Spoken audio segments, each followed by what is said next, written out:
A homeless man with a haunted past and a diner volunteer with a heart still healing find an unexpected connection over a cup of coffee. But can love survive when the truth comes out? Before we get into the story, comment below where in the world you are watching from today. The evening rain poured down on the small diner called Hope's Place at the corner of Maple and 5th Street. Inside, warmth from the kitchen spread through the modest space where mismatched chairs and tables created a homey atmosphere. Naomi Pierce wiped down the counter, her dark curly hair pulled back in a simple ponytail as she prepared for the evening crowd. At 28, Naomi had the kind of beauty that didn't need makeup to shine. Her brown eyes held wisdom beyond her years, and though she smiled easily at the regulars, there was a sadness that lingered just beneath the surface. 3 years of volunteering at this diner that served the homeless had given her purpose after her father's death, and a devastating breakup that left her questioning her worth. "You ready for tonight's crowd?" asked Martha, the 60-something owner who had become like a second mother to Naomi. "Always am," Naomi replied, adjusting her apron. "Supposed to be extra cold tonight. I made some extra soup." Martha squeezed her shoulder. "You've got the biggest heart of anyone I know, child. Just like your daddy." The mention of her father made Naomi's smile falter. James Pierce had been a good man broken by addiction. She'd tried everything to help him, but in the end, he'd died alone on a night much like this one. The guilt still ate at her that she hadn't done enough, hadn't been there when he needed her most. "First ones are here," Martha announced as the bell above the door jingled. The usual crowd began filing in, men and women who knew the routine, who came for a hot meal and a moment of dignity. Naomi greeted each by name, serving coffee and soup, with the respect they rarely received outside these walls. When the door opened again, the cold November wind brought in a man she hadn't seen before. Tall and lean, he kept his head down, a worn baseball cap pulled low over his eyes. His beard was thick but not unkempt, and despite his shabby jacket, there was something about the way he carried himself, a quiet dignity that caught her attention. He took a seat in the corner, away from the others, and pulled out a tattered notebook. Naomi approached with a steaming mug. "Coffee?" When he looked up, his blue eyes startled her. They were clear and intelligent, not clouded by substances like many who came through their doors. "Thank you," he said softly, his voice educated and gentle. "I'm Naomi." "First time here?" He nodded. "Gabriel. People call me Gabe." "Well, Gabe. Soup. We'll be up in a few minutes. We've got chicken noodle tonight." He gave her a small smile. "I appreciate it." Throughout the evening, Naomi found her gaze drifting to his corner. While others chatted or watched the small TV mounted on the wall, Gabe remained focused on his notebook, occasionally looking up to observe the room before returning to whatever he was drawing. As the crowd thinned, Naomi approached him again. "Can I get you anything else before we close up?" He hesitated. "Actually, could I trouble you for another cup of coffee? I'm trying to stay warm a little longer." Instead of just pouring the coffee, Naomi found herself sliding into the seat across from him. "It's brutal out there tonight. Do you have somewhere to go?" Gabe's eyes darted away. "I'll manage." Naomi noticed the notebook was open to a sketch, a detailed drawing of an elderly couple seated across the room, captured with remarkable skill. "You're really good," she said, genuinely impressed.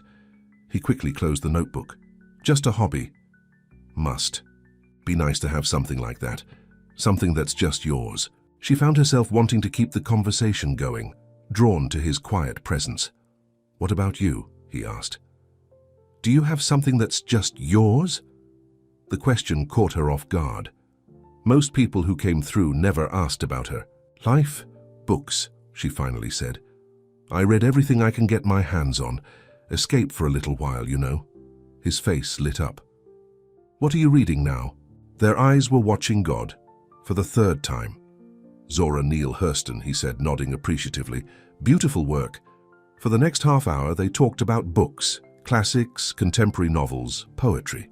Gabe spoke about literature, with passion and insight that surprised her. He was clearly educated, knowledgeable. It made her wonder what his story was, how he had ended up here, but she knew better than to ask. Everyone at Hope's Place deserved their privacy and dignity. Martha's voice interrupted them. Naomi, honey, it's past closing. Gabe stood up immediately. I'm sorry, I didn't mean to keep you. No, it's fine, Naomi assured him. Will you come back tomorrow? There was a moment of hesitation before he nodded. If that's all right. We're here every night except Sundays. And she reached behind the counter and grabbed a paper bag. Here's a sandwich for later. He accepted it with a grateful nod. Thank you, Naomi. As he walked out into the cold night, Naomi felt Martha's knowing gaze on her. Be careful with that one, Martha said gently. What do you mean? I've seen that look before. Just remember, everyone who comes through that door is carrying something heavy. Sometimes the gentler ones carry the heaviest burdens of all. Naomi watched through the window as Gabe's figure disappeared into the darkness. I'm just being friendly, Martha. That's what we do here, right? But even as she said it, she knew there was something different about Gabriel, something that made her want to know more.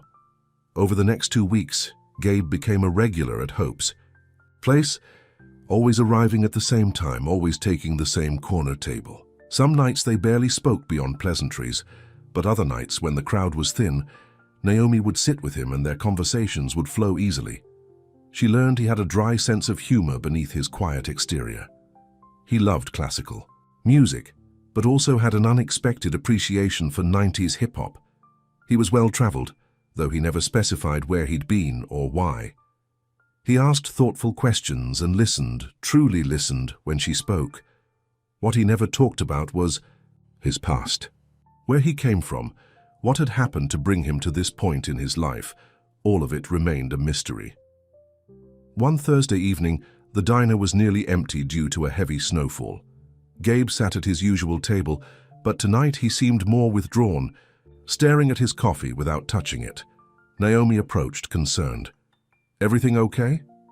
He looked up and she saw pain in his eyes. Just a difficult day. Anniversary of sorts. She sat down across from him. Want to talk about it? Not really. He attempted a smile that didn't reach his eyes. Distract me instead. Tell me something about you I don't know yet. Naomi considered this. She was usually private about her own life, especially her father, but something about Gabe's vulnerable state made her want to share. Today would have been my dad's birthday, she said quietly. He passed away 3 years ago.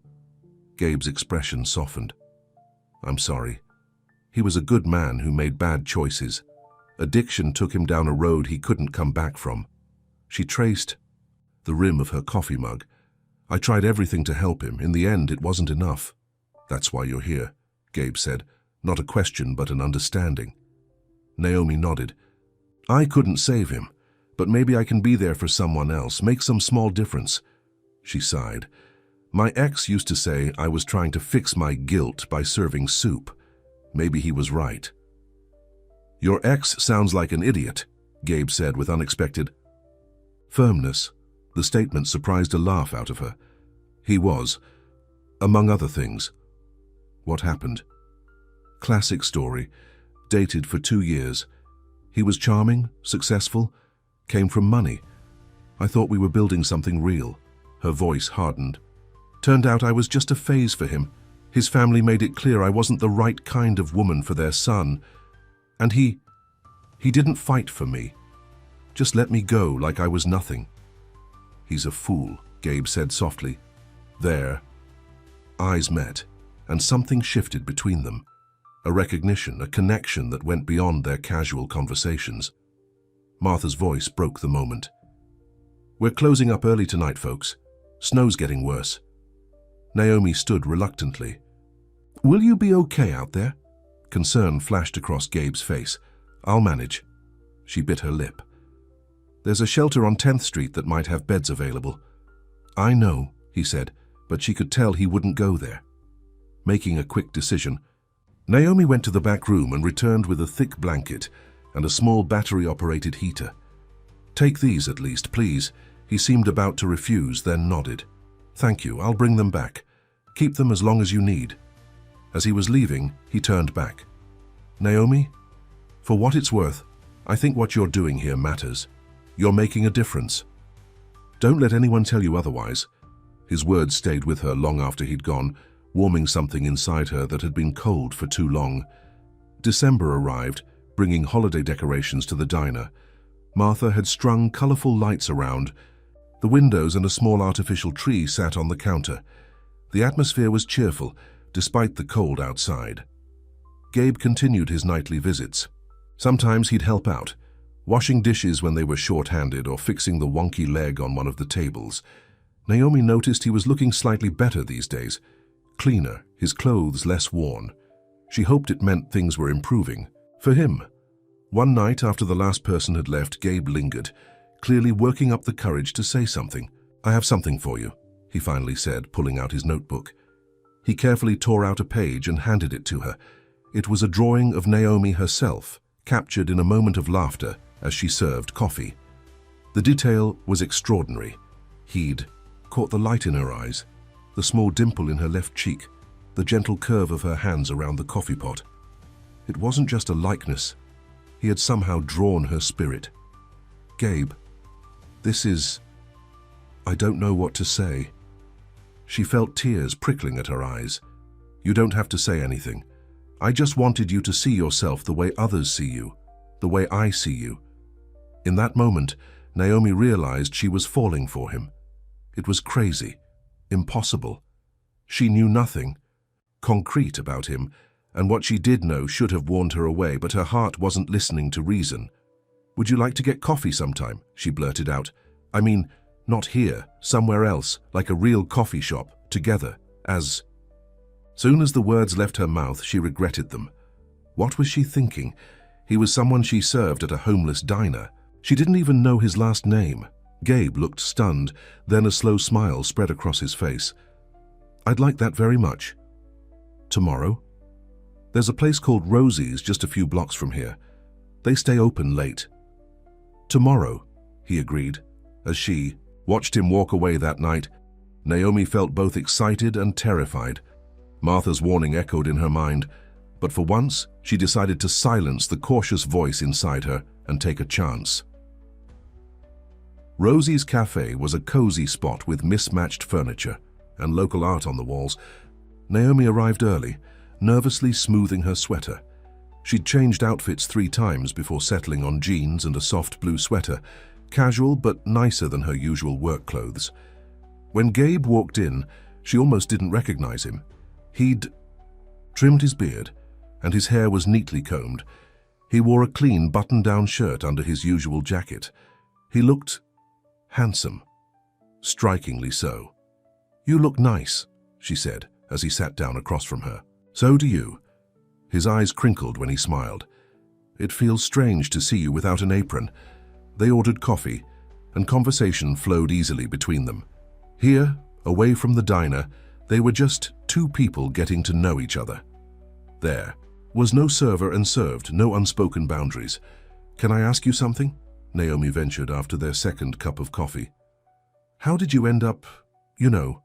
Gabe's expression grew serious. "Homeless," he sighed. "It's complicated. I made some mistakes, lost some people who mattered to me, and then I just couldn't face my life anymore."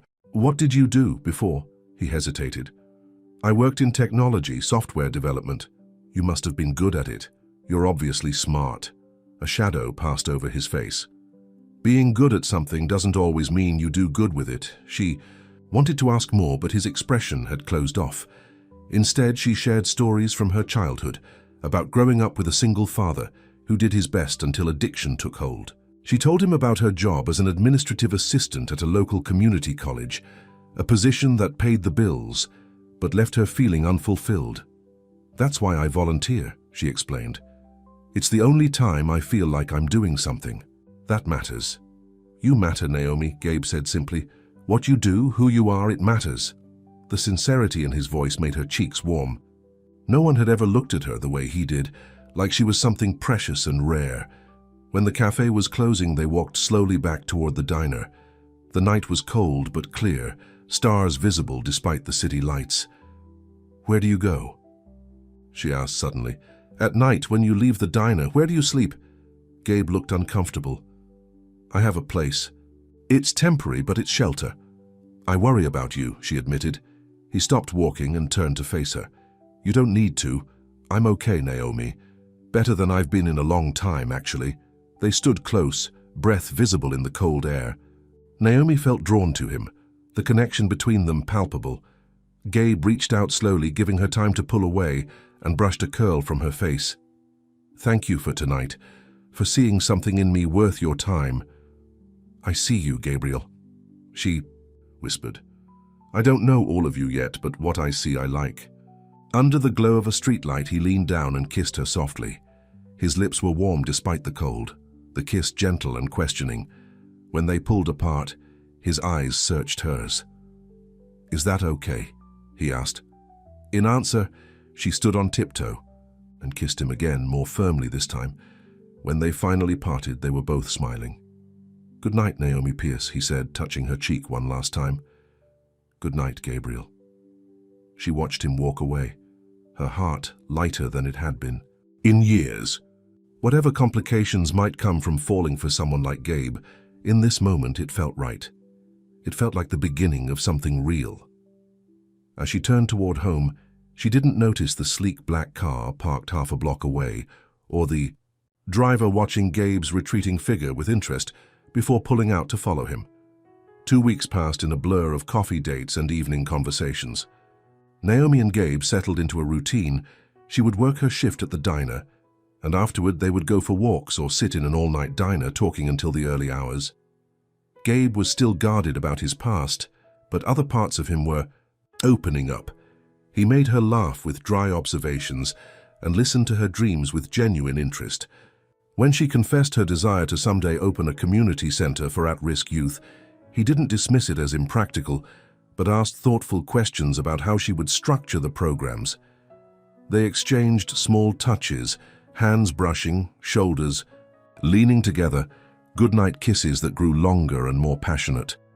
Naomi found herself thinking about him constantly, wondering what his life had been like before, what demons he was running from. One evening, as they walked through a small park, Gabe grew quiet. What's on your mind?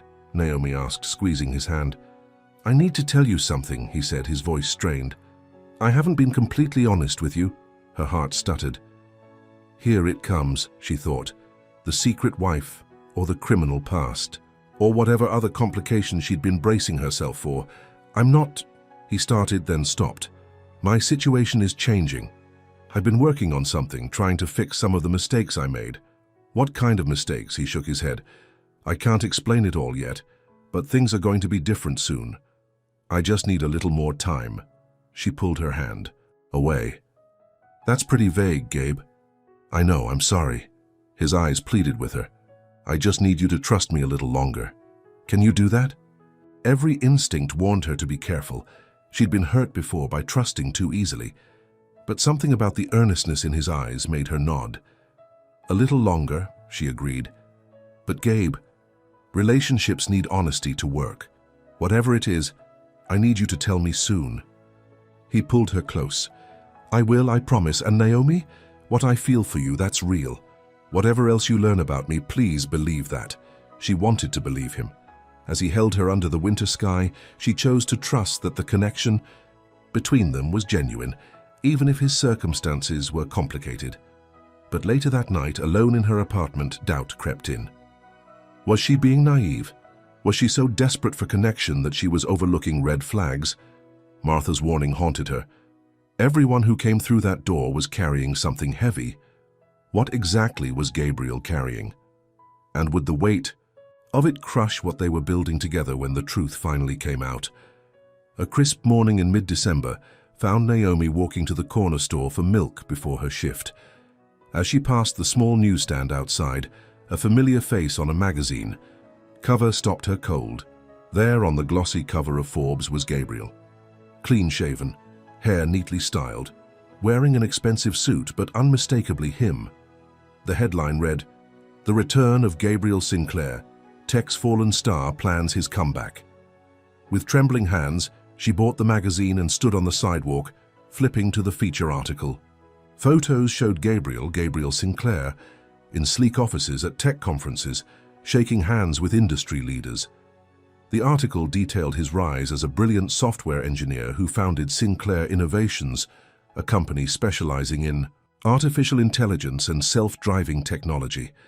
Then came the fall, a tragic accident involving one of his prototype vehicles that killed a young woman, his fiancée, Elizabeth Chen. The scandal had devastated him personally and professionally. He had disappeared from public life for nearly a year. His company left in the hands of a management team, and now, according to Forbes, Gabriel Sinclair was returning to reclaim his company and launch a new, improved version of the technology that had been involved in the fatal crash. Naomi felt sick. The man she had been falling for, the homeless man she'd served soup to, whose sad eyes had touched her heart, was actually a tech billionaire. He had been lying to her all this time, playing some kind of game while she opened her heart to him. Memories flashed through her mind, her father begging on street corners, while men in expensive cars drove past without a glance, her ex-boyfriend's parents looking down on her because she didn't come from wealth, the feeling of never being enough for people who had everything, and now Gabriel Sinclair had deceived her in the cruelest way possible. He had pretended to be someone in need when he had more money than she would see in a lifetime. Had it all been some sick experiment, a rich man's game to see how the other half lived? With the magazine clutched in her hand, she changed direction and headed straight for the diner. She knew Gabriel would be there tonight, and she intended to confront him with the truth she had discovered, the truth that had shattered her heart. Just when she'd finally found the courage to open it again, Naomi spent the day in a fog of hurt and anger. The magazine lay open on her kitchen table while she paced her small apartment, replaying every moment, every conversation with Gabriel. No, Gabriel Sinclair, billionaire, CEO, liar. How could she have been so blind, so naive?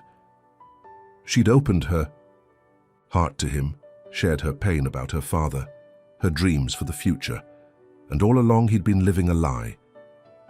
By the time her shift at Hope's place approached, her hurt had hardened into fury. She arrived early, the magazine tucked into her bag. "You look like you're about to spit fire," Martha commented, eyeing her with concern. "What's wrong, child?" Naomi shook her head. "I don't want to talk about it yet." The evening crawled by. Every time the door opened, Naomi's head snapped up, but there was no sign of Gabriel. The corner table where he usually sat remained empty, as the regular crowd finished their meals and began to leave. By closing time, he still hadn't appeared. The coward couldn't even face her. "He's not coming," Martha said gently as they wiped down tables. "Want to tell me what happened between you two?" Naomi pulled the magazine from her bag and tossed it on the counter. "See for yourself." Martha adjusted her reading glasses and studied the cover, her eyes widening. "Well, that's your Gabriel." "He's not my anything," Naomi said bitterly. "He's a liar who's been playing some sick game with me, probably laughing behind my back the whole time." Martha read the article silently, then looked up with thoughtful eyes. "This says his fiancée died in an accident involving his company's technology. That poor man." "Poor man?" Naomi's voice rose. "He's worth billions, Martha. He could have been honest with me. Instead, he pretended to be homeless. Do you know how messed up that is?" "I'm not saying what he did was right," Martha said carefully. "But sometimes people run from pain in strange ways. Sounds like he lost everything that mattered to him." "He lost nothing. He still has his company, his money, his—" Naomi's voice broke. "Everything I thought we had was built on lies." Martha put a comforting hand on her shoulder. "Maybe you should hear his side before you make up your mind. There's nothing he could say that would make this okay." Naomi shrugged off Martha's hand and grabbed her coat. "I'm going home. I can't be here if he shows up." Outside, the December air was bitter cold, matching the chill in Naomi's heart. She walked quickly, wanting only to get home where she could fall apart in private. She was so focused on holding back tears that she almost walked right past the figure leaning against the lamppost near her apartment building. Gabriel. He straightened. When he saw her, his face etched with apprehension. He'd shaved his beard, and without it, he looked exactly like the man on the magazine cover. "Naomi, please, let me explain." She kept walking, fumbling for her keys. "Naomi." He moved to block her path to the door. "I know you saw the article. I can imagine what you're thinking. You have no idea what I'm thinking, her voice was ice. Move. Not until you hear me out. Why should I listen to anything you have to say? You've been lying to me from the moment we met. I never lied about who I am, he insisted. Just about my circumstances. Naomi laughed bitterly. Oh, that's a fine distinction. You pretended to be homeless when you're actually a billionaire. What was this? Some kind of social experiment? Slumming with the common folk to make yourself feel better? Pain flashed across his face. It wasn't like that. Then what was it like, Gabriel? Or do you even go by Gabriel? Is that a lie too? My name is Gabriel Sinclair. I've never lied about my name or who I am as a person. His voice was steady, despite the hurt in his eyes. The things we talked about, the connection between us, that was all real. Real? Naomi's voice cracked. How can anything be real when you've been hiding such a massive part of your life? Why would you do this? Gabriel ran a hand through his hair. After the accident, after Elizabeth died, I couldn't face myself, let alone the world. My company, my wealth, it all felt meaningless, worse than meaningless. The technology I created killed the woman I was going to marry. Naomi crossed her arms, refusing to be moved by his pain. I walked away from everything, just started walking one day, and didn't stop. I slept on benches in shelters when I had to. It wasn't an experiment or a game. I was trying to disappear. For a year? You expect me to believe that a billionaire lived on the streets for a year? Not the whole time, he admitted. The first few months, yes. Then I found a small room I could rent in cash. But I was still hiding. From my responsibility, from my guilt, from who I was. And then you found Hope's place. You found me. Bitterness edged her words. I never planned to deceive you specifically, Naomi. I was just another person passing through until... His eyes softened. Until I wasn't. Until you became someone I looked forward to seeing every day. Someone who made me feel human again. Despite herself, Naomi felt her anger wavering. Why didn't you tell me the truth once we started getting close? I tried. That night in the park I was trying to explain. But how do you tell someone that everything they think they know about you is only half the story? I was afraid of losing you. So instead you lied until I found out on my own? How is that better? Gabriel stepped closer. I was going to tell you everything this weekend, I swear it. Things were changing. I've been working with my company again, trying to make things right. The Forbes article wasn't supposed to come out until next month. Naomi shook her head. Even if that's true, it doesn't change the fact that you deceived me. You know what my father went through. You know how I feel about helping people who truly need it. Do you have any idea how violated I feel? I'm sorry, he said simply. I never meant to hurt you. But you did. Tears finally escaped, streaming down her cheeks. You made me believe in something that wasn't real. What we have is real, Gabriel insisted. Reaching for her hand, she pulled away. I don't even know who you are. The man I was falling for doesn't exist. He does exist. I'm still the same person who sat with you talking about books, the same person who drew your portrait, the same person who's falling in love with you. The words hung in the cold air between them. Don't, Naomi whispered. Don't say that now. It's the truth. I love you, Naomi. That's not a lie. She shook her head, the pain too fresh to process his declaration. I need time. I need space to think. Gabriel nodded slowly. I understand. But please, don't shut me out completely. Give me a chance to prove that the man you know is the real me, regardless of my bank account or my past. I can't make any promises right now. Naomi wiped at her tears. I just need you to leave. He hesitated, then stepped aside. I'll respect your space, but I'm not giving up on us, Naomi. When you're ready to talk, if you're ever ready, I'll be waiting. As he turned to go, Naomi called after him. The people at the diner, they really need help. Was that all just an act for you while actual homeless people went without? Gabriel looked back, his expression solemn. I never took anything I didn't need, and I've been making anonymous donations to Hope's place since the second week I started going there. Ask Martha about the new industrial freezer and the roof repairs. With that, he walked away, leaving Naomi with even more questions than before. 3 days passed. Naomi threw herself into work, both at the college and at the diner. She avoided talking about Gabriel, though Martha tried several times to broach the subject. He called again, Martha said on the 3rd evening. Asked if you were doing okay.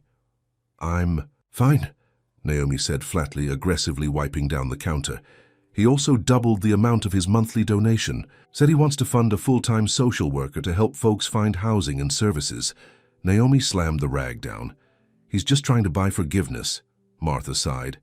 Maybe, or maybe he's trying to do some good with that money of his. Lord knows we needed the help. So you're on his side now? I'm on your side, child, always, but I've lived long enough to know that people are complicated. Sometimes good people make bad choices for reasons that made sense to them at the time. Naomi softened slightly. I just don't know if I can trust him again. That's fair. Trust has to be earned back. Question is, are you willing to give him the chance to earn it? Before Naomi could answer, her phone rang. An unfamiliar number. Hello, is this Naomi Pierce? A woman's crisp voice came through the line. Yes, who's calling? This is Jennifer Zhao, Mr. Sinclair's assistant. He asked me to call you regarding an urgent matter. Naomi's heart raced. What urgent matter?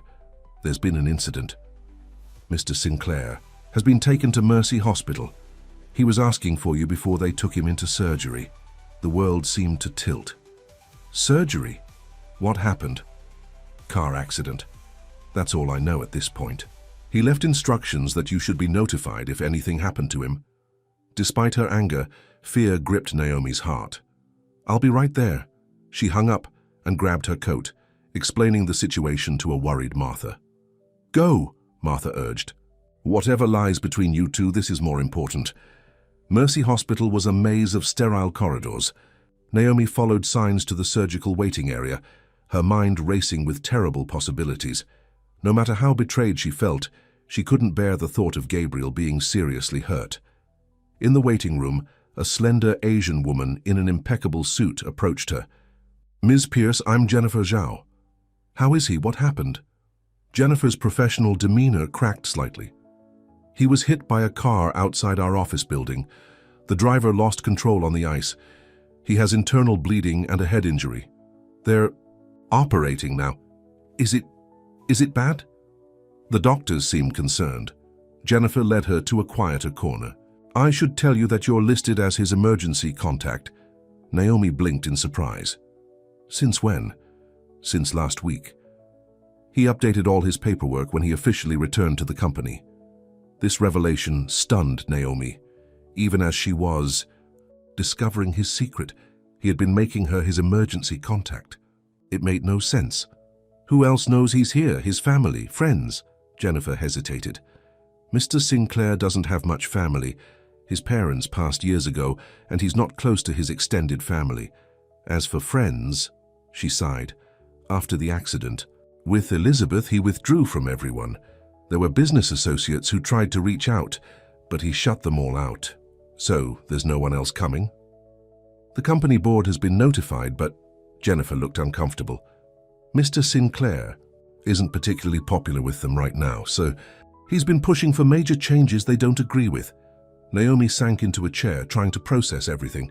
The man she thought was alone in the world because he had nothing was actually alone despite having everything. Hours passed. Jennifer stayed for a while, then had to leave for an emergency board meeting but promised to return. Naomi remained, alternating between pacing the waiting room and sitting with her head in her hands, praying to a God she wasn't sure she still believed in. Finally, a surgeon appeared. Family of Gabriel Sinclair? Naomi stood. I'm his emergency contact. The doctor looked tired but not grim. He's stable. The surgery went well, but he's not out of the woods yet. The next 24 hours will be critical. Can I see him? He's in recovery now.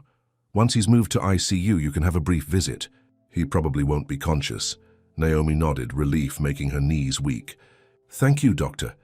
Another hour passed before a nurse led her to the ICU. Gabriel lay still and pale, connected to monitors and IVs. A bandage wrapped around his head, and bruises darkened one side of his face. He looked vulnerable in a way that made her heart ache. She approached the bed cautiously and took his limp hand in hers. "I'm here, Gabe," she whispered. "I'm still mad at you, but I'm here." His fingers remained unresponsive in hers, but the steady beep of the heart monitor was reassuring.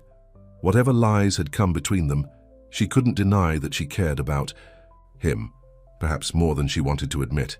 A soft knock at the door interrupted her thoughts. A middle-aged man in an expensive suit stood there, his expression grave.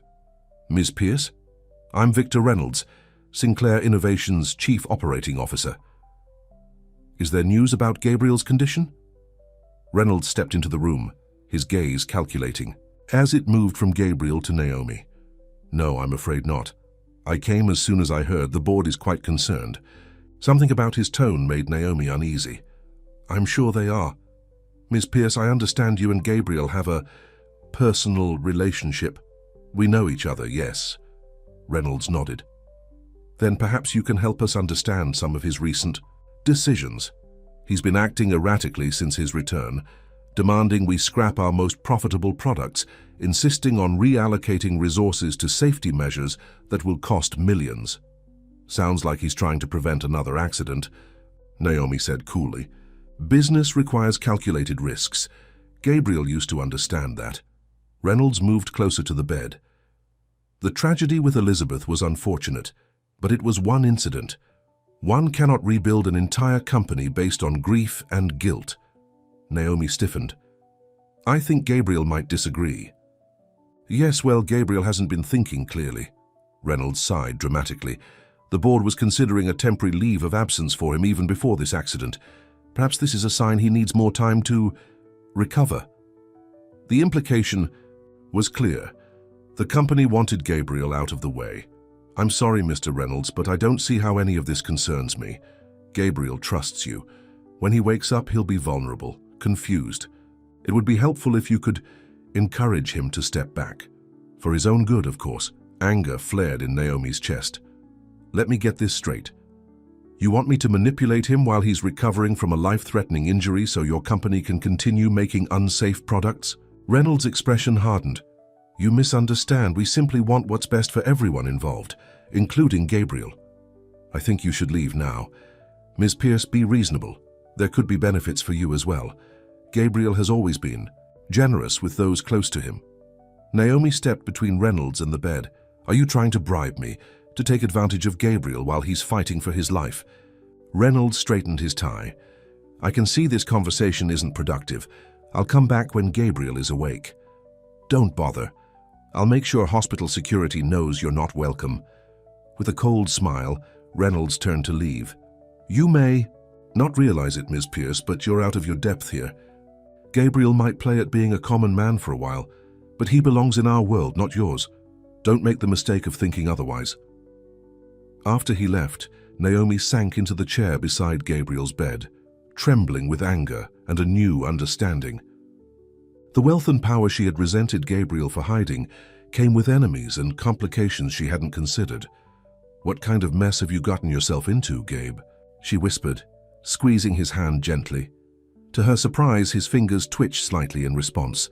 Days blurred together as Naomi split her time between work and the hospital. Gabriel remained unconscious, though the doctors were cautiously optimistic about his recovery. The head injury had caused swelling in his brain, but it was gradually subsiding. Naomi arranged for time off from the college and adjusted her schedule at Hope's place. Martha insisted she take all the time she needed. "That boy needs someone in his corner," Martha said firmly. Rich or not, Jennifer Zhao became an unexpected ally, helping Naomi navigate the hospital bureaucracy and keeping the board members at bay. Together, they established a system where one of them was always with Gabriel so he wouldn't wake up alone. On the fourth night, while Naomi dozed in the chair beside his bed, a soft voice pulled her from sleep. "You're still here." Her eyes flew open to find Gabriel watching her, his gaze tired but clear. "Gabe." She leaned forward, relief washing over her. "How do you feel?" "Like I got hit by a car," he said with a weak attempt at humor. "Which I guess I did. I should call the nurse." She reached for the call button. "Wait." His hand caught hers. "Just give me a minute with you first." Naomi hesitated, then nodded. You scared me half to death. I'm sorry. Seems like I'm always apologizing to you. His voice was raspy from disuse. Why are you here, Naomi? Last I remember, you wanted nothing to do with me. That doesn't mean I wanted you hurt, she sighed. When Jennifer called, I couldn't not come. Jennifer called you? You had me listed as your emergency contact. Understanding dawned in his eyes. Right. I changed that last week. Seemed like tempting fate to put no one. An awkward silence fell between them. The doctors say you're going to be okay, Naomi said finally. It'll take time, but there shouldn't be any permanent damage. Gabriel nodded slightly, then winced at the movement. Have any board members been by? Victor Reynolds came the first day. I threw him out. A small smile touched his lips. I bet that was something to see. He suggested I should convince you to step down, for your own good, of course. Of course. Gabriel's expression darkened. They've been trying to push me out since I came back. I'm making things difficult for them. By making your products safer. By demanding accountability. He shifted uncomfortably in the bed. The self-driving technology that killed Elizabeth had flaws I should have caught. I was so focused on being first to market that I ignored warning signs. After she died, I discovered that some of the board members had actually buried test results showing problems. Naomi's eyes widened. That's criminal. Yes, and I intend to expose it all, even if it means tanking my own company. His gaze locked with hers. That's what I was working on when you saw that magazine. Coming back wasn't about a comeback story. It was about making things right. The pieces were finally falling into place. That's why you were so withdrawn that night at the diner, the anniversary you mentioned. It was the anniversary of the accident, he confirmed. I go to her grave every year. This year was harder because of you. Me? Because for the first time since losing her, I was feeling something for someone else, and I felt guilty about it. Naomi didn't know how to respond to that. I should have told you everything sooner, Gabriel continued. The way you looked at me, talked to me, it had nothing to do with my money or my company. You saw me, just me. I hadn't had that in so long. The nurse's arrival interrupted them. After checking Gabriel's vitals and asking him questions to assess his cognitive function, she administered pain medication that soon had him drifting back to sleep. As Naomi watched him, her conflicted feelings seemed to crystallize into something clearer. She was still hurt by his deception, but she better understood it now. And seeing him vulnerable, fighting not just for his health but for what was right, touched something deep inside her. She wasn't ready to forgive him completely. Trust, once broken, couldn't be instantly repaired. But she was ready to listen, to try to understand the complicated man behind both the homeless sketch artist and the tech billionaire. The question was whether there was room in her life for either version of Gabriel, Sinclair, or if the worlds they came from were simply too far apart to ever truly meet. Gabriel improved steadily over the next week. As his strength returned, so did his determination to address the issues at his company. From his hospital bed, he held video conferences with lawyers and safety experts, preparing for a showdown with the board. Naomi continued to visit daily, their relationship settling into a cautious friendship. They avoided talking about the deeper feelings that had been developing before the revelation, focusing instead on his recovery and the challenges ahead. One afternoon, as she helped him take a slow walk around the hospital floor, he broached the subject they'd been dancing around. I miss our talks at the diner, he said, his steps careful but steadier than they had been. The real conversations, not just this polite dance we've been doing. Naomi adjusted her grip on his arm. Things are different now, Gabe, are they? Or are we just pretending they are because it's easier? She guided him to a bench in the small garden area of the hospital courtyard. It's not that simple. It could be. He sat down, still winded from the short walk. I'm still the same person you talked books with. Still the same person who drew your portrait. But you're also Gabriel Sinclair, tech billionaire with a company to save and a board to fight. That's what I do, not who I am. He took her hand gently. The man you knew at the diner, that's the real me, Naomi. The most honest version of myself I've been in years. She didn't pull her hand away. I believe you believe that, but Gabriel, our worlds are so different. They don't have to be, don't they? Your COO made it pretty clear that I don't belong in your world. Gabriel's expression hardened. Reynolds doesn't define my world, I do. It's not just him. It's everything. Your lifestyle, your responsibilities, the kind of people you deal with. All of which means nothing if I don't have someone real to share it with. His eyes held hers. Someone who reminds me what matters. The sincerity in his voice made her heart ache. I don't know if I can do this, Gabe. I don't know if I'm strong enough to be part of your life when it comes with so much complication. You're the strongest person I know, he said simply. But I understand your hesitation. I haven't exactly proven myself trustworthy. A nurse interrupted them, informing Gabriel it was time for his medication. As they made their way back to his room, Naomi remained silent, wrestling with her feelings. At his door, Gabriel turned to her. Just think about this. The circumstances of our meeting might have been built on a mission, but what grew between us was real. At least it was for me. It was real for me too, she admitted quietly. That's what makes this so hard. As she left the hospital that evening, Naomi knew she was approaching a crossroads. She could walk away now, protect her heart from further complications. Or she could take a risk on a man who had deceived her once, but was fighting to prove himself worthy of a second chance. Neither path promised safety. Both required courage she wasn't sure she possessed. The following day, Naomi arrived at the hospital to find Gabriel's room in chaos. Doctors were huddled around his bed, while nurses moved efficiently around them. Through the doorway, she could see Gabriel's face, alarmingly pale. Jennifer rushed to her side. They think it's a blood clot. His condition deteriorated suddenly about an hour ago. Fear gripped Naomi's heart. Is he going to be okay? They're doing everything they can. He was asking for you before he lost consciousness. Time seemed to stop. As they waited for news, Naomi paced the hallway, praying silently.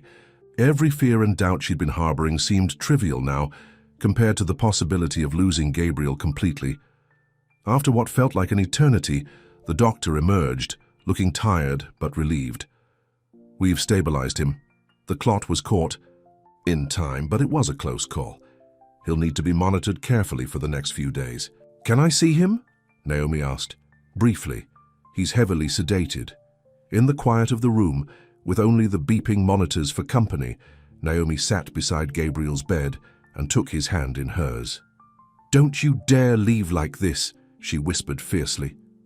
Not when there's so much left unsaid between us. His fingers remained still in hers, but she continued talking, hoping somehow he could hear her. I've been so afraid, Gabe.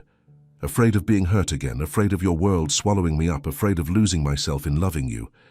Tears slipped down her cheeks. But I'm more afraid of walking away from what we could have. More afraid of never knowing if we could have made it work. She brought his hand to her lips. So you need to fight. Fight to come back to me. And I promise I'll fight too. For us. For whatever this is between us. Just please, don't give up. Whether it was coincidence or something more, the monitor tracking his heart rate showed a slight increase in tempo. Naomi chose to believe he had heard her, that somewhere in the darkness he was fighting his way back. For 3 days, Gabriel remained in critical condition.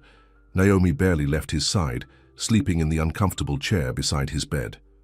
Martha brought her changes of clothes and home-cooked meals, while Jennifer handled the increasingly aggressive board members who were using Gabriel's condition to make moves against him. On the morning of the 4th day, Naomi awoke to find Gabriel watching her, his eyes tired but alert. You're still here, he said softly, echoing his words from before.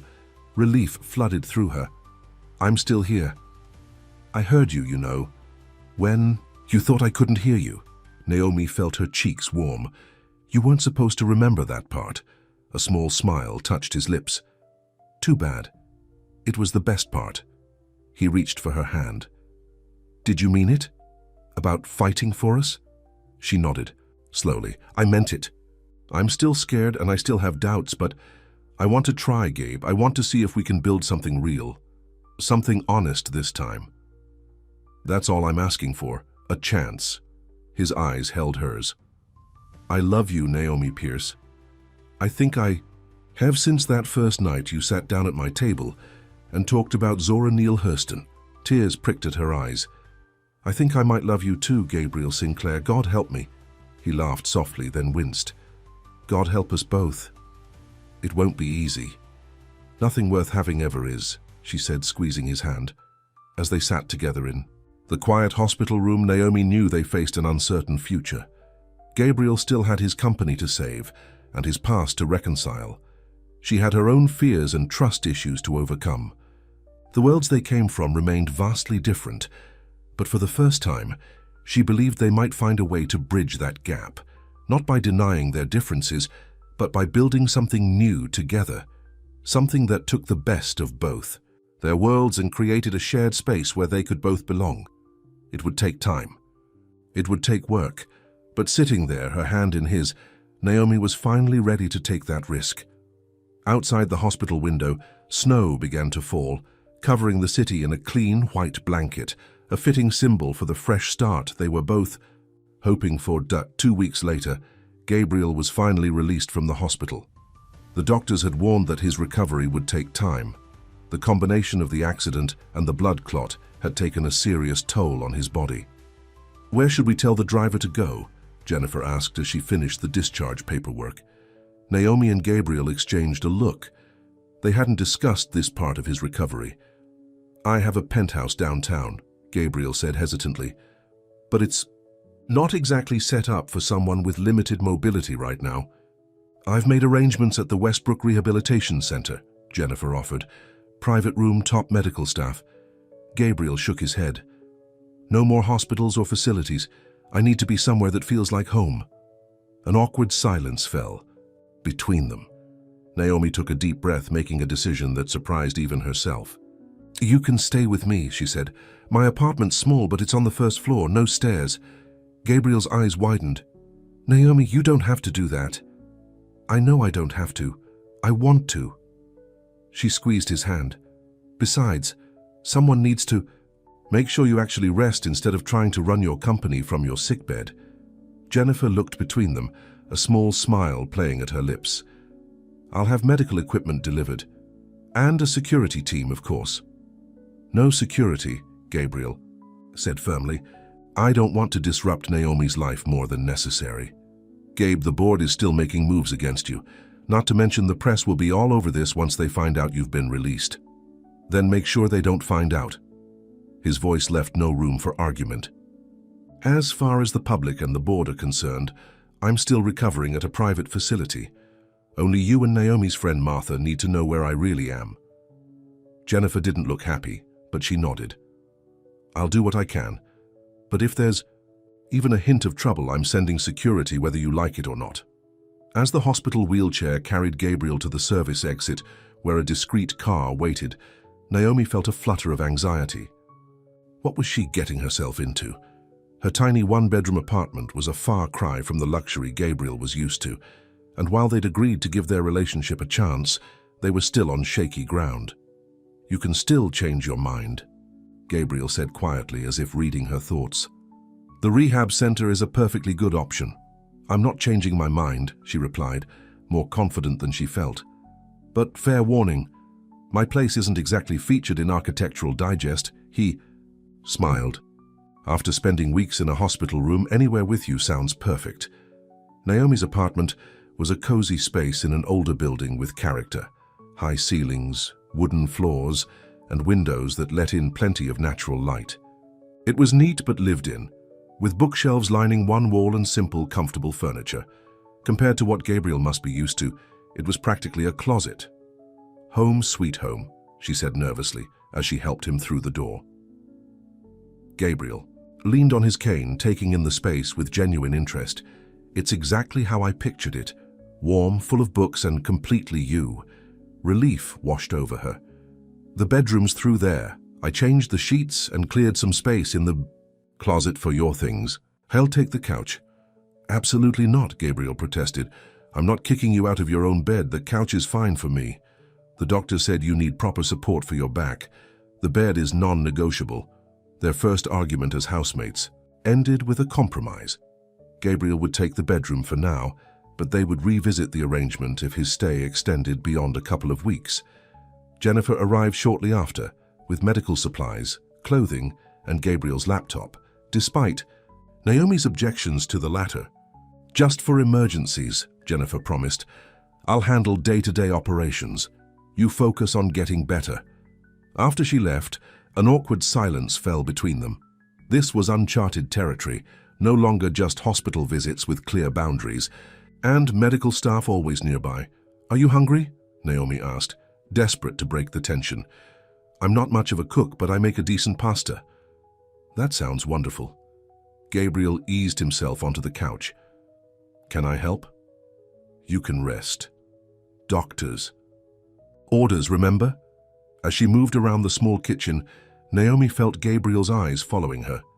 This strange new dynamic between them, not quite friends, not quite lovers, somewhere in the undefined space of trying, felt both terrifying and exhilarating. They ate at her small dining table, conversation gradually becoming more natural, as they fell into their old pattern of discussing books and music. For a while it was almost like being back at the diner, before Forbes magazines and hospital rooms and declarations of love. "This is nice," Gabriel said as they finished eating. "Just being normal together." "Is any of this really normal?" Naomi couldn't help asking. "Maybe not for most people, but I'm starting to think we get to define what normal means for us." The first few days of their new arrangement were filled with adjustments and discoveries. Naomi learned that Gabriel was a light sleeper, often awake before dawn. He discovered her habit of singing in the shower when she thought no one could. Here, they developed a routine. Mornings were quiet, Gabriel usually reading the news on his tablet while Naomi prepared for work. She'd arranged to work from home 3 days a week, going into the college only when necessary. Evenings were for dinner together, and long conversations that stretched late into the night. Gabriel respected her space, never pushing for more intimacy than she was ready for. Sometimes their hands would touch while reaching for the same item, or their eyes would meet across the room, and the electricity between them was undeniable. But they were taking things slowly, rebuilding trust day by day. One evening, a week into their arrangement, Naomi returned home to find Gabriel sitting at the dining table with papers spread around him, his laptop open. "What happened to resting?" she asked, setting down her grocery bags. "Sorry," he said, not looking particularly apologetic. "Jennifer sent over some documents I needed to review. The board is trying to push through changes to our safety protocols while I'm out." Naomi put away the groceries, trying not to feel annoyed. "Didn't the doctors say stress could cause another setback? This is actually helping reduce my stress. Not knowing what they're doing would be worse." She sighed, understanding his position even if she didn't like it. "Just promise me you'll take breaks." "I promise." He looked up with a tired smile. "How was your day?" "Interesting, actually. I had a meeting with the community outreach coordinator. At the college, they're looking to expand their programs for at-risk youth." Gabriel set down his pen, giving her his full attention. "That's something you're passionate about, right? Like the community center you mentioned wanting to start someday." The fact that he remembered that conversation from the diner touched her. "Yes, exactly. They're looking for someone to help develop and run a new after-school program. They asked if I'd be interested." "That's wonderful. Are you going to do it?"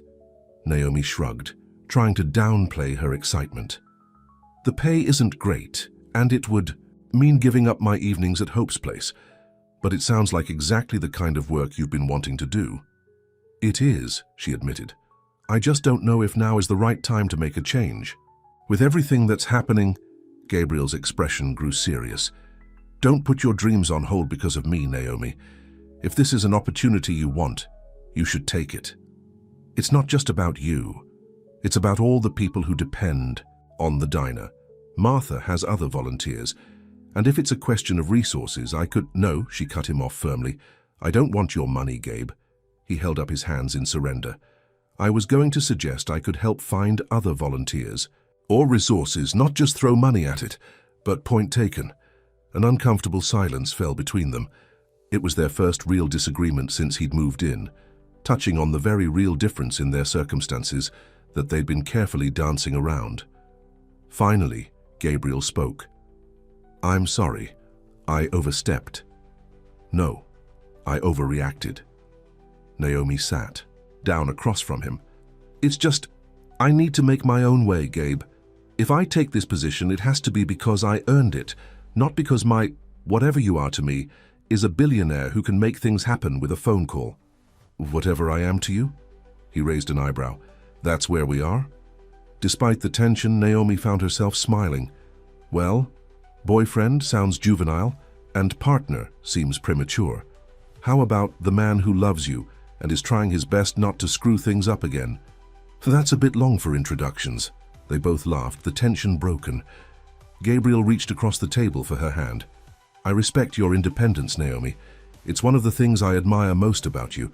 Just don't let pride stand in the way of your dreams, okay? That's all I'm saying. She squeezed his hand.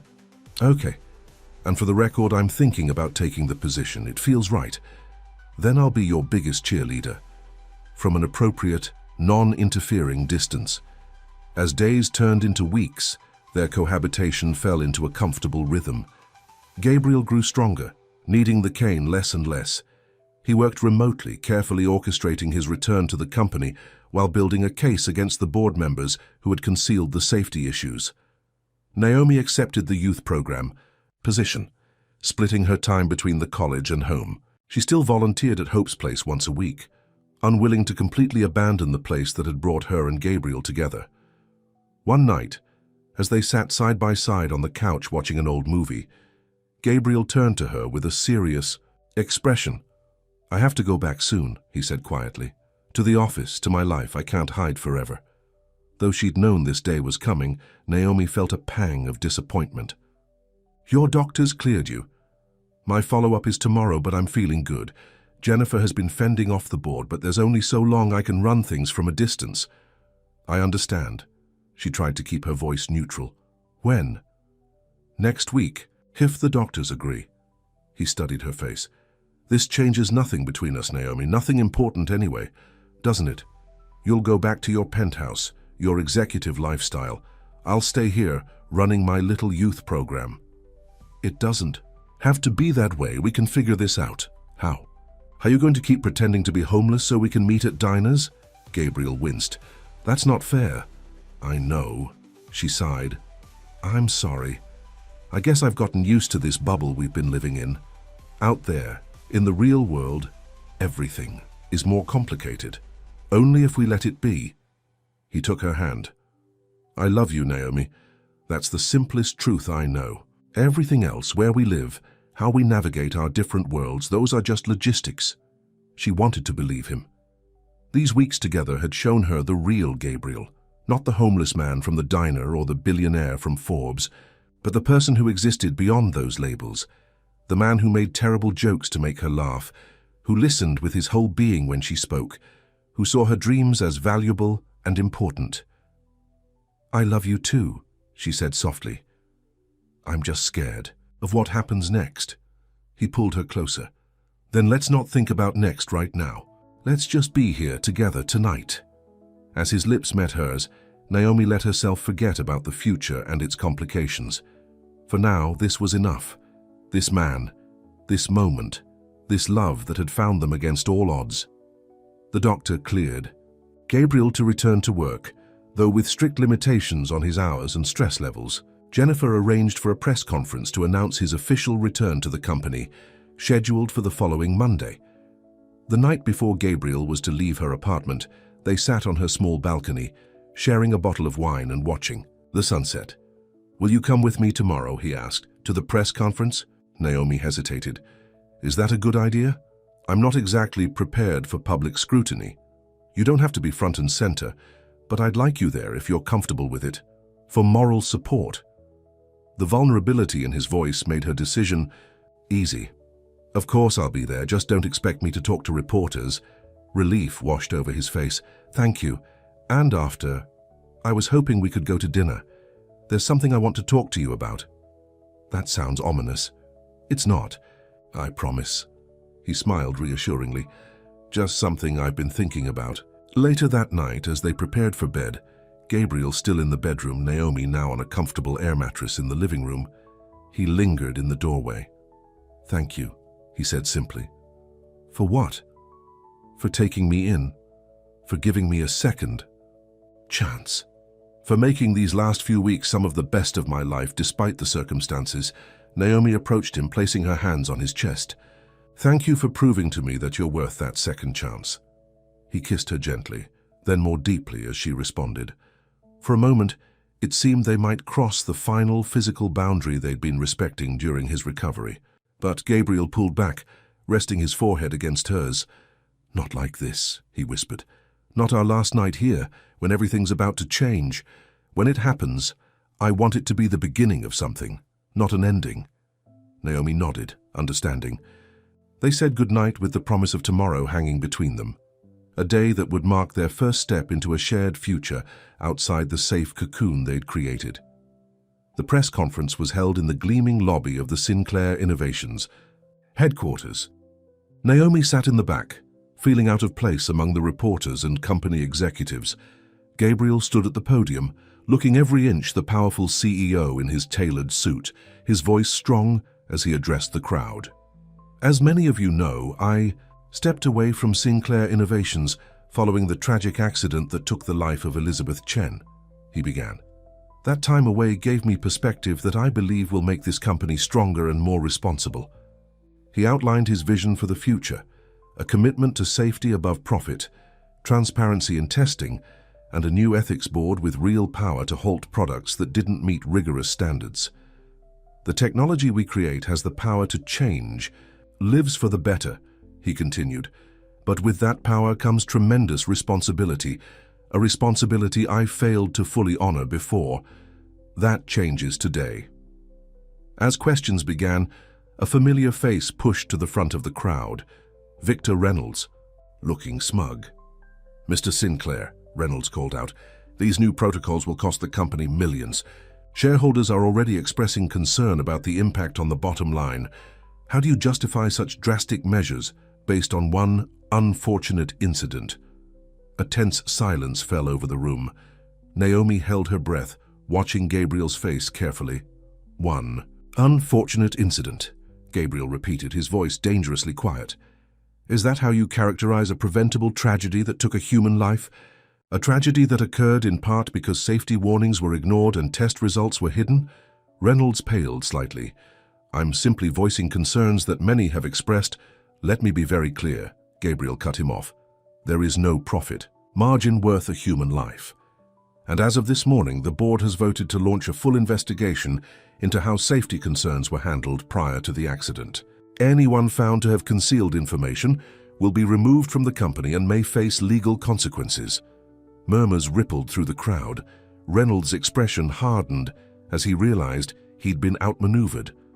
"I have time for one more question," Gabriel said, turning away from Reynolds. A young reporter raised her hand. "There are rumors that your perspective was changed by time spent among the homeless during your absence. Can you comment on that?" Gabriel's eyes found Naomi's across the room. "What I can say is that sometimes we need to step outside our familiar world to truly see what matters. During my time away, I was fortunate enough to meet people who reminded me what it means to have real purpose and integrity. One person in particular showed me that true wealth has nothing to do with money." The tenderness in his voice as he spoke made Naomi's cheeks warm. Several reporters followed his gaze, turning to look at her with curious expressions. Gabriel quickly redirected attention. "Thank you all for coming. Sinclair Innovations is entering a new chapter, one defined by responsibility, transparency, and genuine innovation that improves lives without putting them at risk." As the crowd dispersed, Jennifer appeared at Naomi's side. "He did well. Yes, he did." Naomi couldn't keep the pride from her voice. "Reynolds looks like he swallowed a lemon," Jennifer observed with satisfaction. "The board vote this morning was unanimous. Gabriel secured enough support by promising a smooth transition and minimal public scandal if they cooperated with the investigation. So it's over? The threat to his position? For now. There will always be people who prioritize profit over principle, but Gabriel has the upper hand at the moment." Jennifer glanced at her phone. "He's asking if you can meet him in his office once the press leaves. 20th floor, end of the hall. Naomi nodded, suddenly nervous. This was Gabriel's world, sleek, corporate, powerful.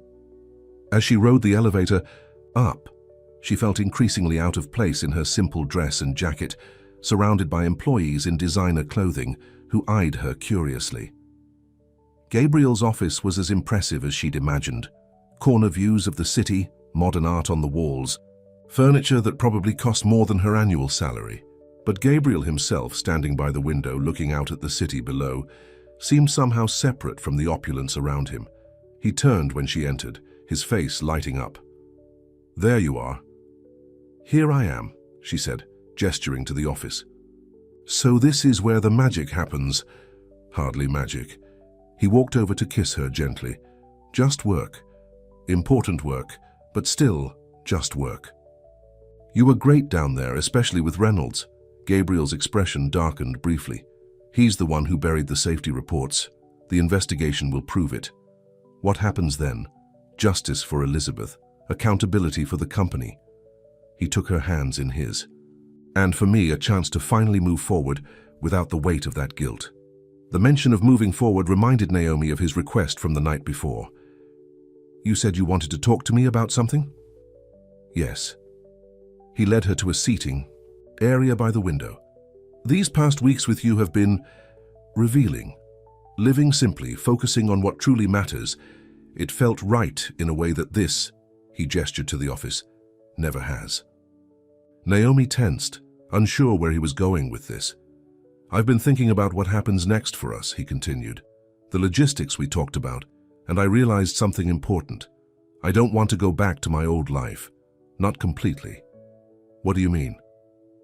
"I mean that while I need to be here to fix what went wrong and make sure it never happens again, this doesn't have to be the center of my existence anymore." His eyes were earnest. "I've put an offer on a house. Nothing extravagant. Well, by normal standards anyway, but comfortable. It's near the community college where you work, with a garden and a library and room to breathe." Naomi's heart raced. "Gabe, I'm not asking you to move in," he quickly clarified. "Not yet. That's your decision when and if you're ready. But I wanted you to know that I'm making choices with us in mind. I'm trying to find a middle ground between our worlds." Relief mixed with something like disappointment washed over her. "I thought you were about to propose or something crazy like that." Gabriel laughed. "Even I know that would be moving too fast." His expression grew serious again. "But I do want a future with you, Naomi. One where neither of us has to compromise who we are or what matters to us." "What about your penthouse?" "I'll keep it for now. It's convenient when I need to work late. But it never felt like home, just a place to sleep between meetings." Naomi took a deep breath, processing everything. "This is a lot to take in." "I know. And there's no pressure for you to decide anything today. I just wanted to be transparent about where my head is at." He squeezed her hands. "The house won't be ready for a few weeks anyway. Plenty of time for dinner dates and normal couple things before we need to figure out next steps."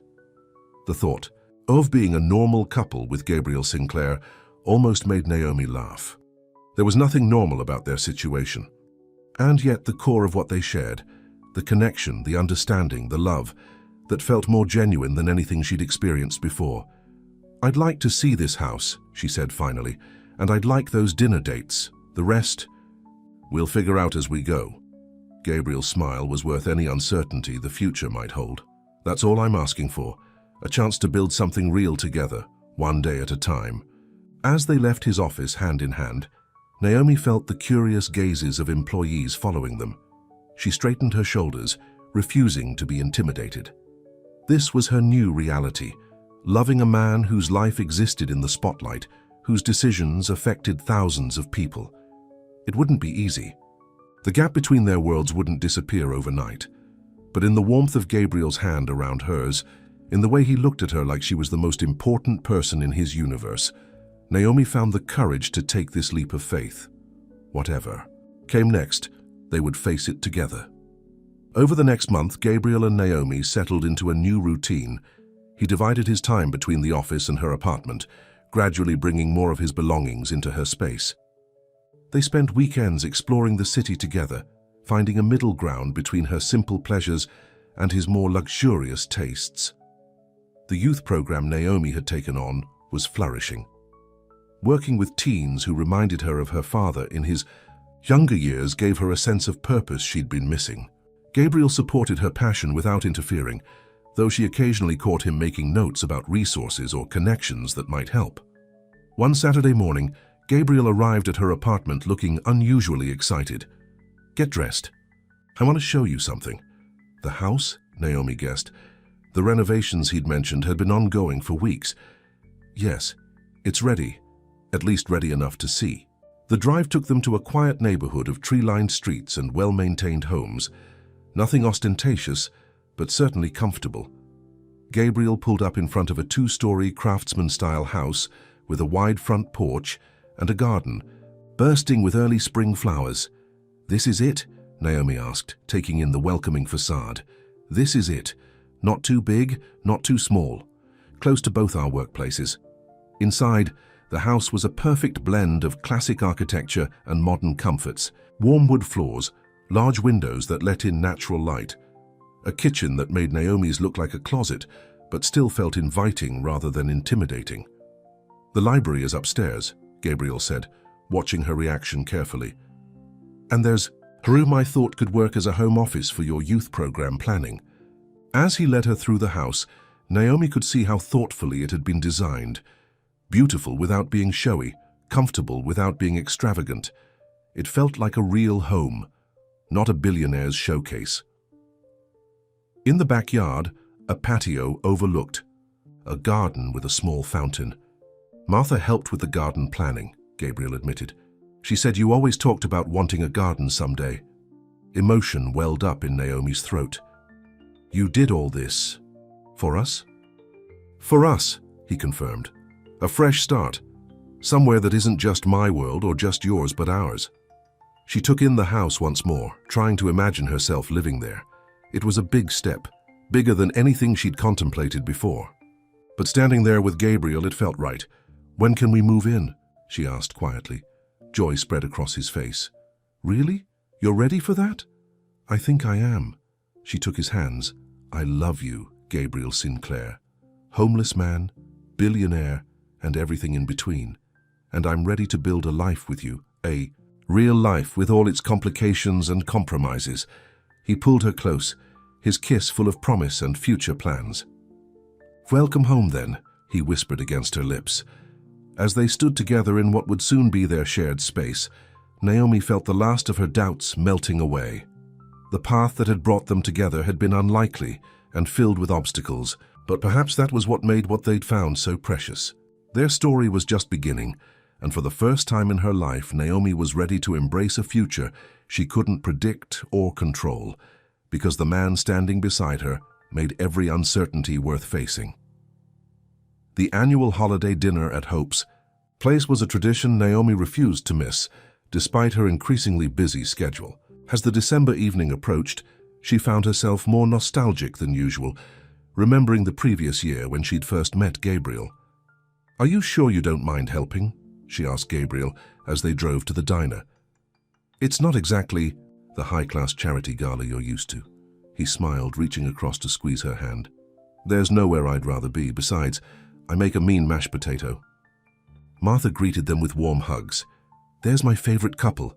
Gabriel, honey, those turkeys aren't going to carve themselves." To Naomi's continual amazement, Gabriel fit seamlessly into the humble environment of the diner. In jeans and a simple sweater, with an apron tied around his waist, he could have been any volunteer, except for the way he occasionally pulled out his phone to handle urgent company matters between food preparations. Their life together had found a rhythm over the past months. The house had become a true home, filled with books and music and heated discussions about everything from politics to the best way to make coffee. Gabriel had scaled back his hours at the company, delegating more to Jennifer and other trusted executives. Naomi's youth program had expanded, now serving 3 schools in the district. It wasn't perfect. There were still moments when their different backgrounds created friction. Gabriel's instinct to solve problems with money, Naomi's stubborn independence, the occasional uncomfortable encounter with people from his corporate world who couldn't hide their surprise at his choice of partner. But the foundation they'd built was strong enough to weather the challenges that came with bridging two different worlds.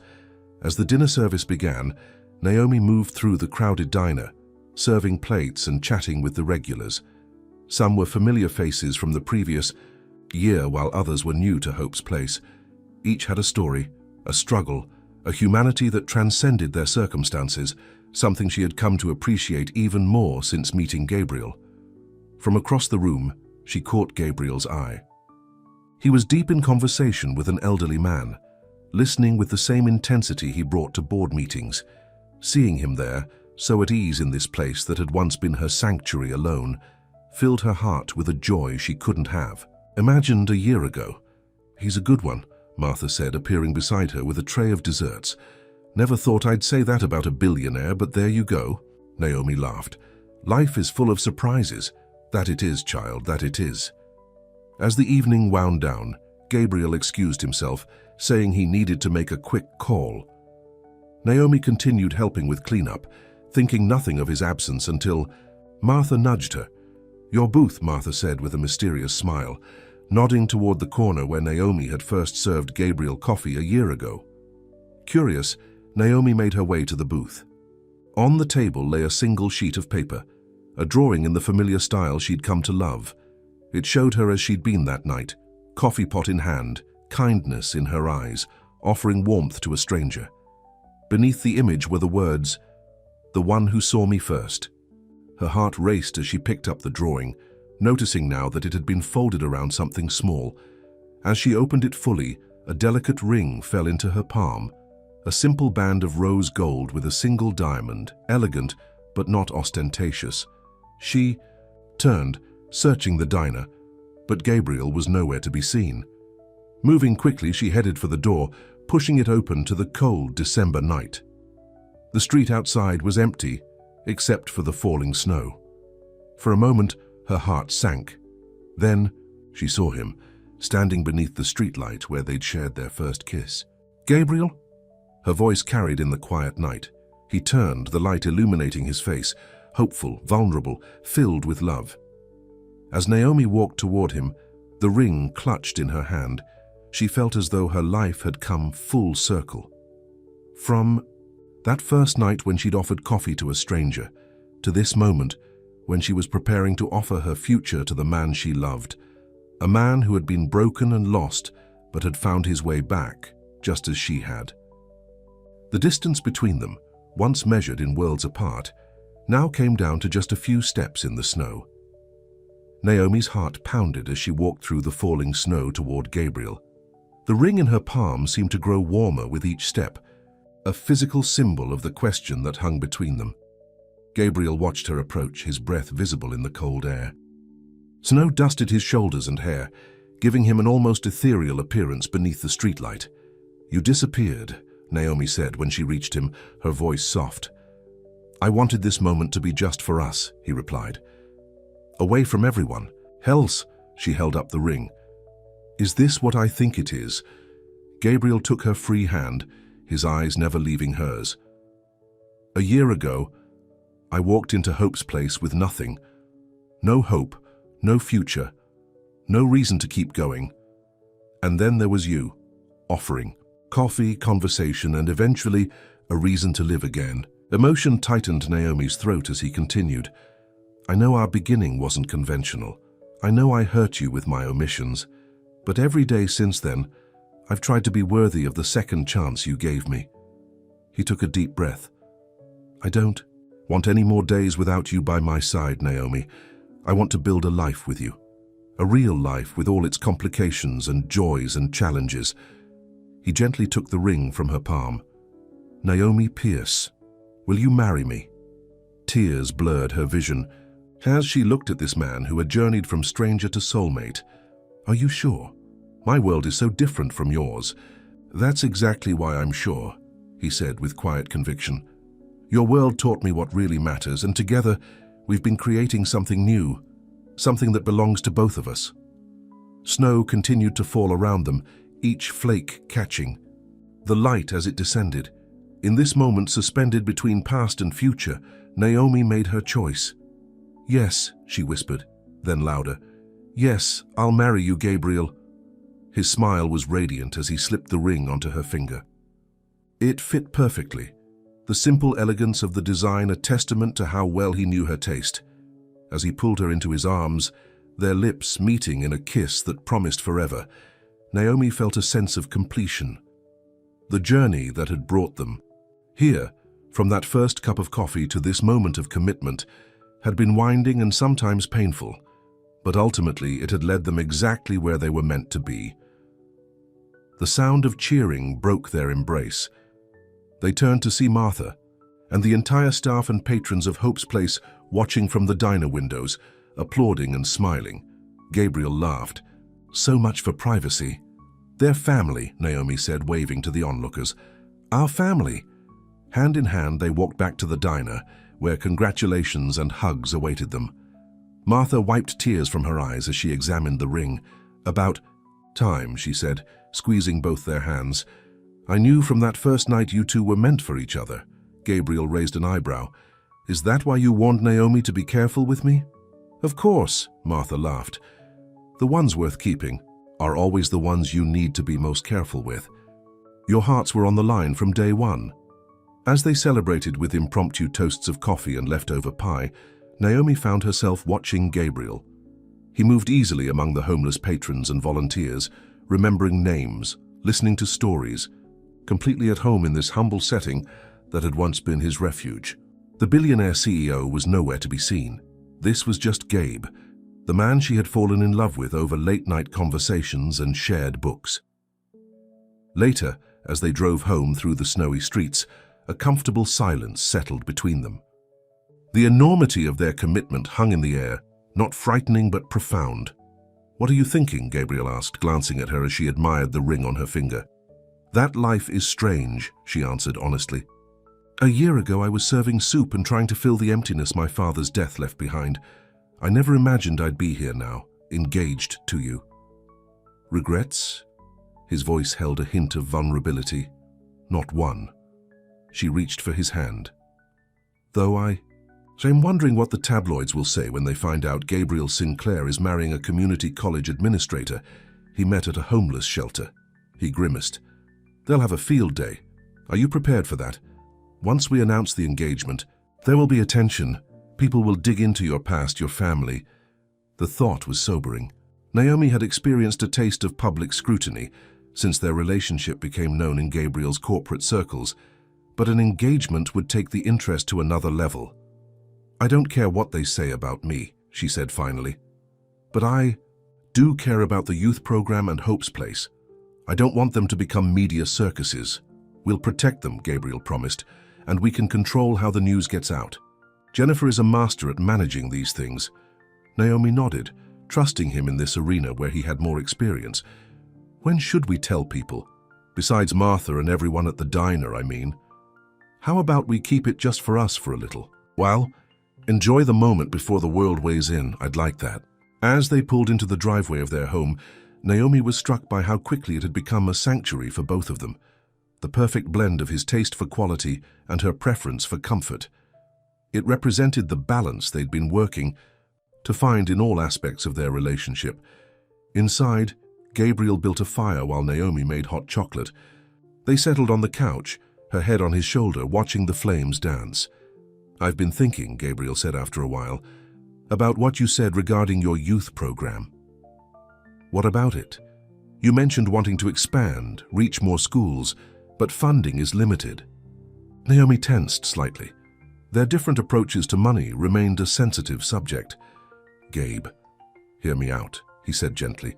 "What if Sinclair Innovations created a foundation, not just for your program, but for educational initiatives across the city?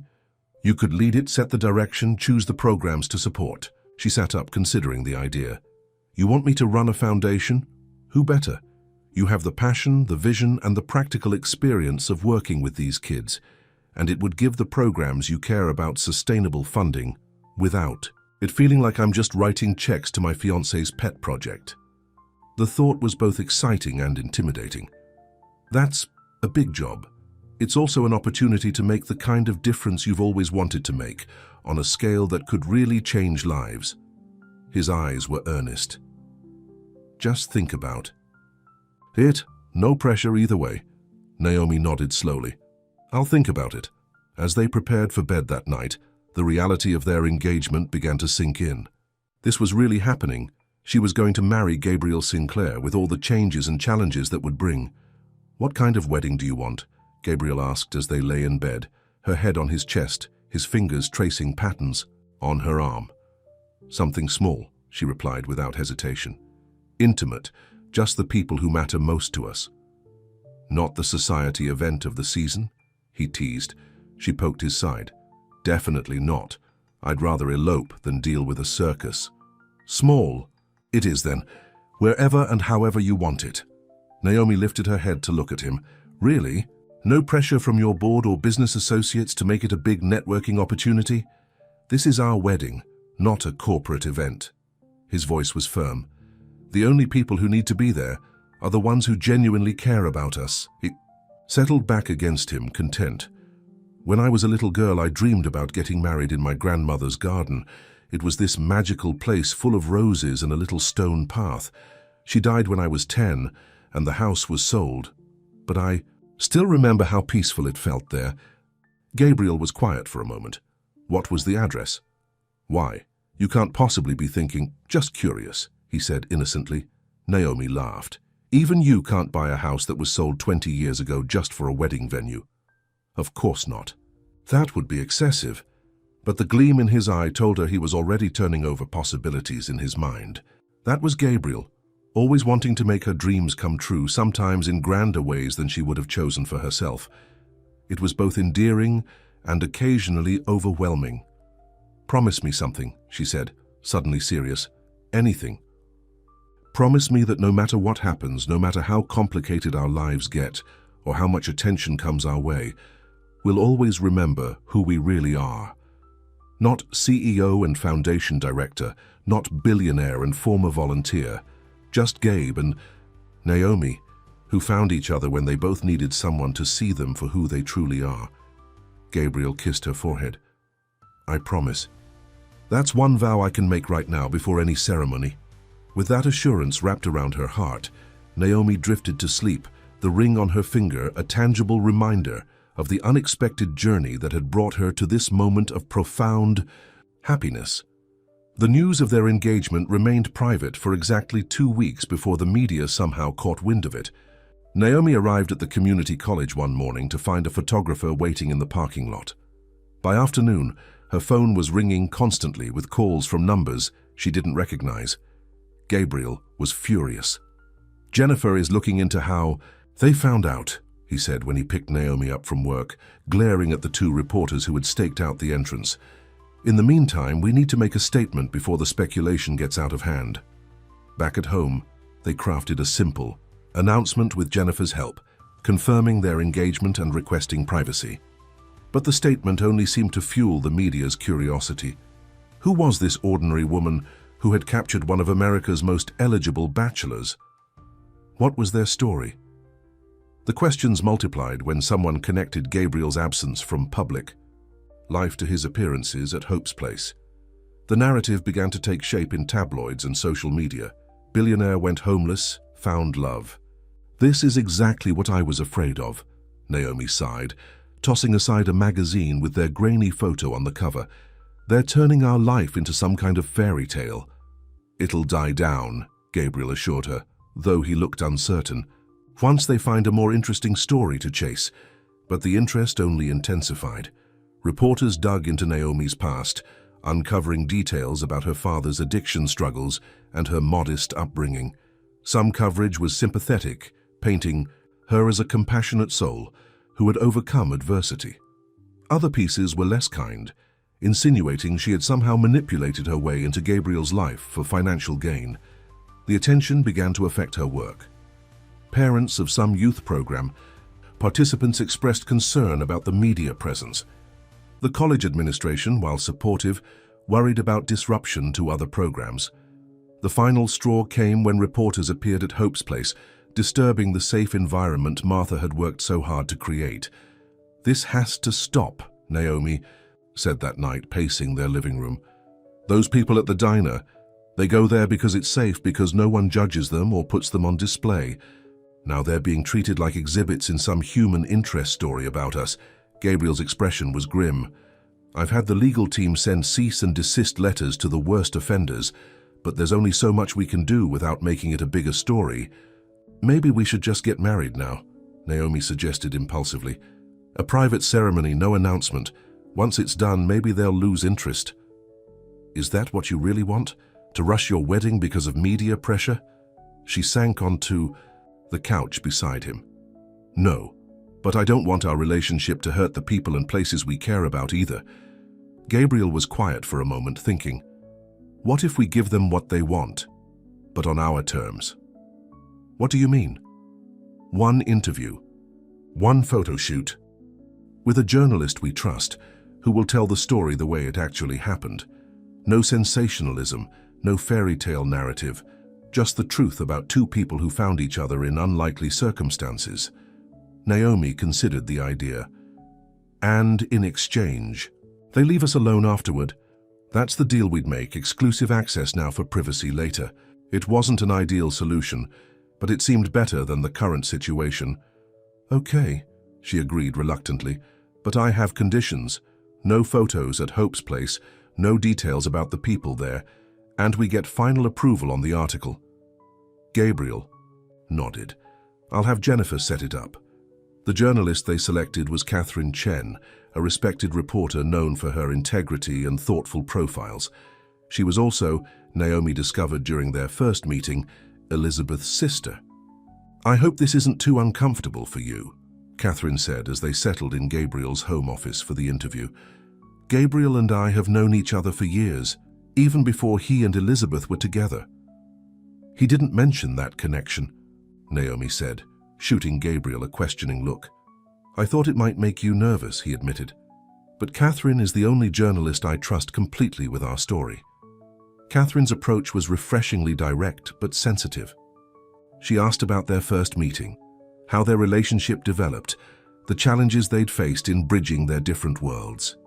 She didn't shy away from difficult topics: Gabriel's deception, the accident that had sent him into hiding, the board's attempts to undermine him, but she treated each with nuance and context. When she asked about their future plans, Naomi found herself sharing their vision for the foundation that would support educational initiatives across the city. "It's still taking shape," she explained, "but the goal is to create pathways out of poverty through education and mentorship, the kind of support that might have made a difference for my father, or for many of the people I've met at Hope's place." "And your wedding?" Catherine asked. "The public is curious about what kind of ceremony Gabriel Sinclair will have." Gabriel took Naomi's hand. "Something small and meaningful. The details are private, but I can tell you it won't be the society spectacle people might expect." By the end of the interview, Naomi felt cautiously optimistic. Catherine seemed genuinely interested in telling their authentic story, not crafting some rags-to-riches fantasy. "Thank you both for trusting me with this," Catherine said as she prepared to leave. "And Naomi, Elizabeth would have liked you. She valued authenticity above all else. It's what she loved most about Gabriel, even when his corporate persona tried to hide it." The simple statement brought unexpected tears to Naomi's eyes. "Thank you for saying that." After Catherine left, Gabriel pulled Naomi into a tight embrace. "You were amazing. So were you." She rested her head against his chest. "Do you think it will help? One honest article against all the speculation?" "I do. Catherine has a way of cutting through noise with truth. And she has a platform that reaches exactly the kind of people we need to convince, the ones who shape public opinion." Catherine's article appeared 2 weeks later in a major national magazine. The cover featured a simple, elegant portrait of Naomi and Gabriel, not in formal wear as the magazine had initially requested, but in casual clothes sitting on the porch steps of their home. The headline read, "Beyond Labels, the real story of Gabriel Sinclair and Naomi Pierce." The piece was everything they had hoped for: honest, nuanced, and deeply human. Catherine had captured the essence of their relationship: Two people who had found each other at their most vulnerable and built something genuine despite their differences. She addressed Gabriel's time at Hope's Place not as a billionaire's experiment in poverty tourism, but as a broken man's retreat from a world that had lost meaning. Most importantly, she highlighted the work they were both passionate about: Gabriel's mission to make his company ethically responsible, and Naomi's dedication to creating educational opportunities for at-risk youth. The public response was immediate and largely positive. Other media outlets picked up the story, focusing now on the foundation they were establishing rather than the sensational aspects of their meeting. Interview requests still came in, but they were for both of them as a couple doing meaningful work, not just as subjects of gossip. "I think it worked," Gabriel said one evening as they reviewed the latest plans for the foundation. "The photographers outside your office are gone at least." "Mostly," Naomi agreed. "There's still interest, but it feels less invasive somehow." With the media circus somewhat tamed, they were able to refocus on their wedding plans. True to his word, Gabriel had not tried to purchase her grandmother's former home, though he admitted he had looked into it. Instead, they found a small botanical garden with a rose section that reminded Naomi of her childhood memories. As the spring wedding date approached, Naomi found herself increasingly reflective about the journey that had brought them to this point. One evening, she discovered Gabriel in his home office looking at old photographs. "What are these?" she asked, peering over his shoulder. "Elizabeth," he said softly, showing her a picture of a smiling Asian woman with bright, intelligent eyes. "Catherine sent them. She thought I might want them for our memory box." Naomi sat beside him, studying the woman who had once been the center of Gabriel's world. She was beautiful. She was, he agreed, inside and out. She would have been the first to call me out for hiding at Hope's Place instead of facing my responsibilities. Would she approve of us? Gabriel considered this. Yes, she believed people should be together because they made each other better, not because they checked the right social boxes. "You've made me better, Naomi, more honest, more grounded, more focused on what really matters." "You've done the same for me," she said, leaning against him. "Helped me dream bigger, push past my fears." He set the photos aside and pulled her closer. "No regrets about taking a chance on the homeless man who turned out to be something else entirely?" "Not one," she said with conviction. "Though I do sometimes miss those simple nights at the diner before everything got so complicated." Gabriel smiled. "We could go there tonight. Martha said she made your favorite soup." The idea was appealing, a return to where it all began. "Let's do it." Hope's Place was quiet that evening, the dinner rush over. Martha greeted them warmly, insisting they sit at their booth in the corner. The familiar surroundings wrapped around Naomi like a comfortable blanket. The mismatched chairs, the softly humming refrigerator, the scent of coffee and homemade bread. "Feels like coming home, doesn't it?" Gabriel said, reading her thoughts. "It always will be, in a way." She looked around at the space that had been her sanctuary, where she had sought to honor her father's memory by serving others. "This is where I found myself, and where I found you." Martha brought them soup and fresh bread, refusing Gabriel's attempts to pay.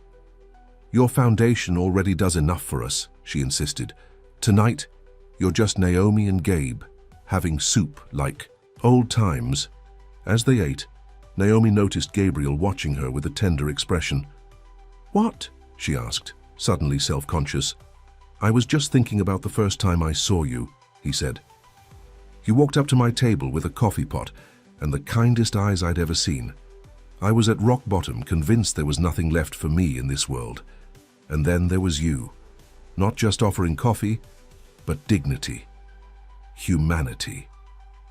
Naomi reached across the table to take his hand.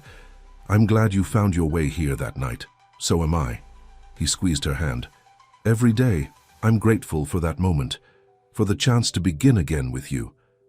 As they sat together in the quiet diner, the past and future seemed to converge in perfect harmony. Their journey had been unexpected, sometimes painful, but ultimately right. From these humble beginnings had grown a love strong enough to transcend the barriers of their different worlds. In less than a month, they would stand together in a garden of roses and promise to face whatever came next as one.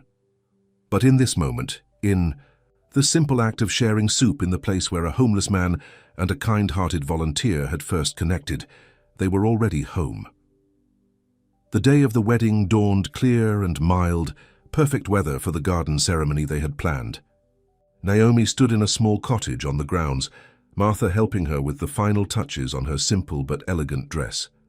"You look beautiful, child," Martha said, adjusting the small cluster of roses in Naomi's hair.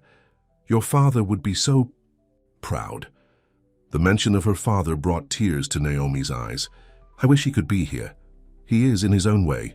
Martha patted her heart.